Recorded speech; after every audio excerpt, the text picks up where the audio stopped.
Good morning and welcome to Green Island at one of my favourite times of the year. We're in the woodlands today and I want to share with you the beauty, the exquisite smell of the deciduous azaleas. I was first mesmerised by deciduous azaleas back in the late 1980s on a visit to Savile Garden near Windsor Great Park. And the gorgeous, sweet, intoxicating scent of these azaleas, almost dripping from the flowers, the sweet nectar that's produced. During my studying days at Inchbald School of Design, it was drummed into me that azaleas and rhododendrons were not good plants in design terms. And in some ways that is true. However, on the deciduous azaleas, I beg to differ. They do have a lot more attributes than just the flowers, which are gorgeous, but nevertheless fairly fleeting, short time in the year. The scent that they produce and the attraction for wildlife is second to none. But a lot of them have attractive foliage when it comes into growth, some of the more modern hybrids, and some of them colour beautifully in the autumn as well. The orange and red flowered ones tend to colour the better, and the paler pink ones maybe not quite so good, and the white ones. But for the scent, I would go for the paler colours generally. A lot of people get confused about azaleas and rhododendrons. Azaleas, in fact, all are a subspecies of rhododendron, so they all are rhododendrons. However, how to tell if it's an azalea as opposed to just a straight rhododendron? A few quick pointers. Generally, the flowers are more funnel-shaped, less bell-shaped. These open out, and they generally have less than 5 stamens. So count the number of stamens. This particular one just has 4 here. This one, for example, is a rhododendron. The flowers look similar, but the leaves are evergreen, much more leathery and much bigger. The flowers are more bell-shaped, and they always have about 10 stamens, and they tend to be much shorter. They don't protrude out from the flowers as with the azaleas. The azalea leaves tend to be more fuzzy as well because they're deciduous.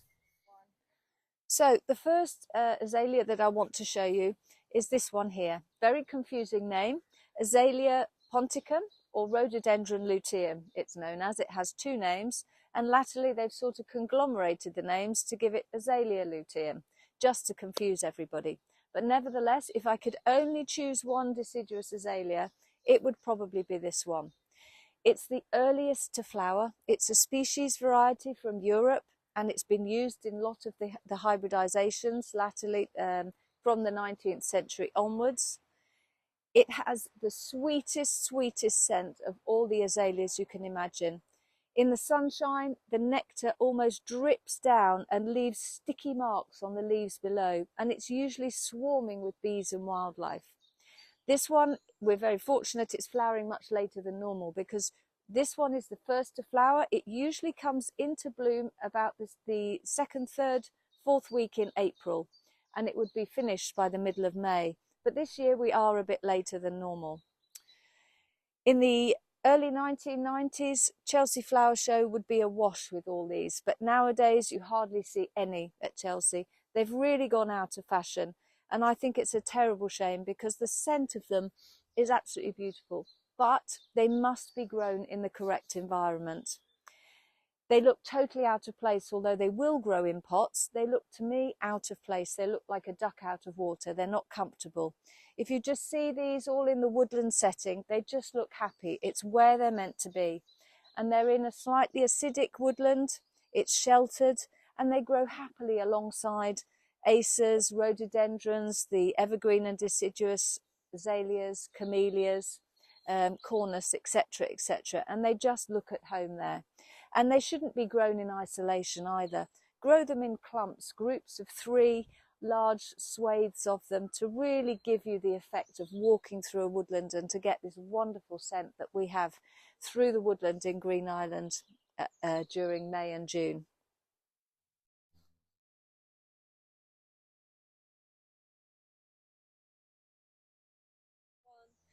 Unlike the Japanese azaleas, the smaller dwarf ones, the deciduous ones come in a much wider range of colours, with yellows, oranges, reds, peaches, creams, pinks, and every combination of those you can imagine. Double flowers, single flowers, pom-pom heads. they've bred all sorts of exciting varieties. And the flowers get bigger and more blousy the later the cultivars are. This one is called Hilliers Red. There's another one over there called Royal Ruby, another orange species just further down behind me. And if we walk a bit further up, we'll see a beautiful one called Crosswater Red, which I think has the most beautiful red flowers. They're deep, deep red in bud, and they actually retain the redness as they open.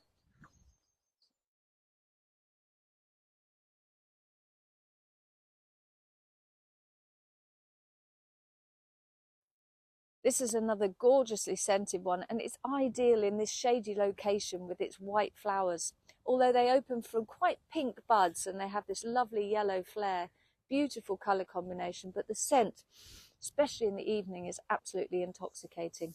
Azalea exquisitum, this one is called. So as we walk down towards this lovely pink azalea, which is called Delicatissima, and lovely scented one, I just want to point out this lovely cornus we've got on the right here. Cornus Cusa Miss Satomi, it's called.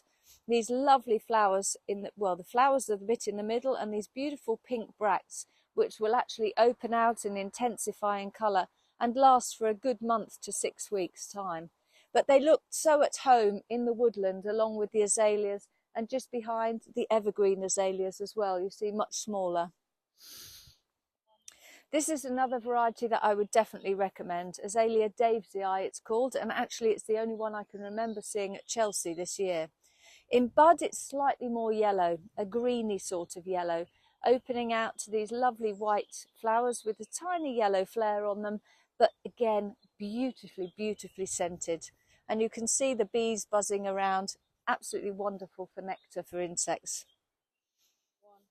Now, other than Rhododendron Luteum, this particular variety, I would say, is the next most scented.